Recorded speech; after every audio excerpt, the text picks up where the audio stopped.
Welcome to our first Management Information Systems for Competitive Advantage Computer Lab.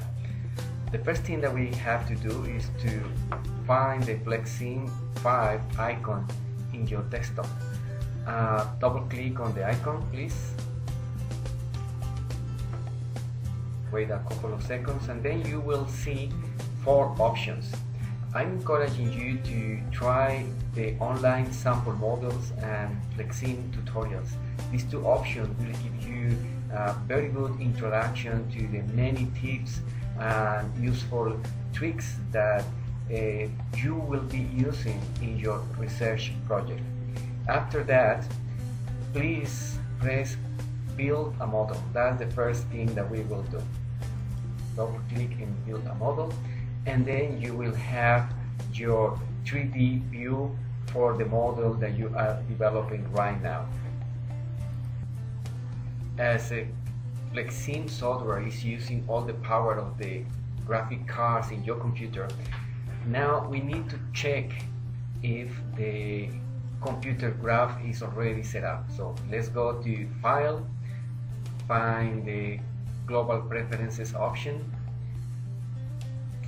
click on the Graphics tab, and make sure that the Compatibility Mode option is ticked.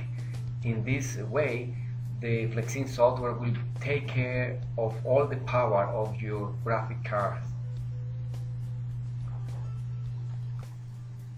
We have to close now the Global Preferences window by clicking on the Close button. We have again the 3D view of the model. Let's use the Maximize icon to have a complete view of your area where you will be working. In here we have a library. In this library we have a window that I have created with some icons that I have developed for Faisal University. We will see that later, but now we need to use the discrete options, and you will see the objects for Flexsim. Flexsim objects simulate different types of resources in the simulation. As an example, let's use the Q object, which you can find it in the library section in here.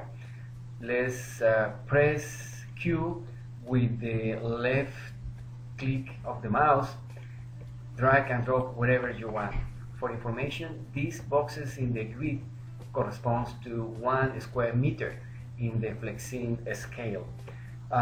These queues can represent a line of people, a queue of idle processes on a CPU, a storage area on the floor of a factory, or a queue of waiting calls at the customer service center. Another example of a Flexsim object is the processor object. You can find it after the queue in the library section. Just click on the processor, drag and drop in the area that you want to place the processor. This processor simulates a delay or processing time. This object can represent a machine in a factory, a bank teller servicing a customer, a mail employee sorting packages. Basically, you can do whatever you want, which means delay time in the processor. Again, you can move your processor wherever you need it. Let's use now a conveyor. You can find it here in the library. Let's drag and drop a conveyor. A conveyor is used to move flow items through the model along a set path. You can change the conveyor to curves, go up, down. We will deal with this issue later. Let's now use a source. Source are here is the first object in the library. Put the source here. The source is used to create the flow items that travel through the model. Each source creates one class of flow item and can then assign properties such as item type, color, to each flow items that the source create. Models should have at least one source in them. If you don't have a source, you cannot have a model. Sources can also create flow items per an interval arrival rate, per a scheduled arrival list, or simply from a defined arrival sequence. Let's use now a rack. Rack is here, so let's drag and drop the rack any place. The rack is used to store flow items as they were in a warehouse rack. The number and size of bays in this rack can be defined by the user. The user can specify the bay and level to place entering flow items. If we see here, double click in the rack, we see the properties of this object, and here we saw floor storage, place in bay, place in level, minimum dwell time, size table, so you have the number of bays in here, flow, triggers, labels, general. Even you can change the color of your rack. If you don't like this color, you can put in yellow, you can change to any color you like, and also you can change the position of the object. This properties window works for all of the different items that we or object that we already have created. Let's start changing the rack position. You see here you have a red icon, a blue and a green icon. If you put your mouse and right click, you can expand the size of your rack. You see? So you can change the size, but also you can use the position rate and size in the general tab in the properties to change the shape of your and the position of your rack. Okay, you see, now I'm changing the X, the position. I can change the rotation as well, so I can put a rack like that, change it here. Okay, let's put in 0, so you can practically use your imagination according to your needs. Okay, all right. Also, this one here is to change the size of the rack. It's too big, too wide, too tall. You can do whatever you need. Another important thing in the properties window is that we can change the name of the object.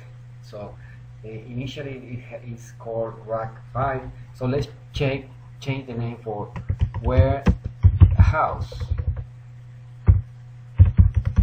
Okay, and we can do exactly the same with all the icons. You see, now we have names for each of them. So let's call it process labeling for the exercise that we will do now. Okay,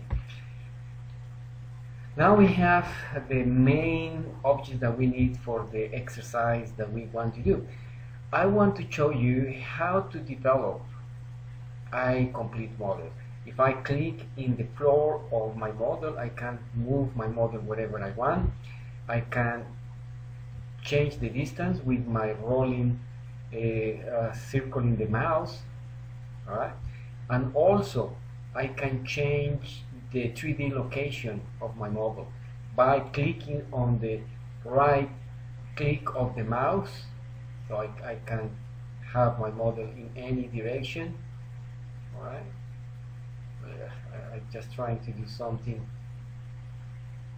nice like that. Alright, so let's put a rack in here, and let's put the source first, then the conveyor, then the process labeling, and then the queue. So the idea is that we are receiving cans of painting in the source.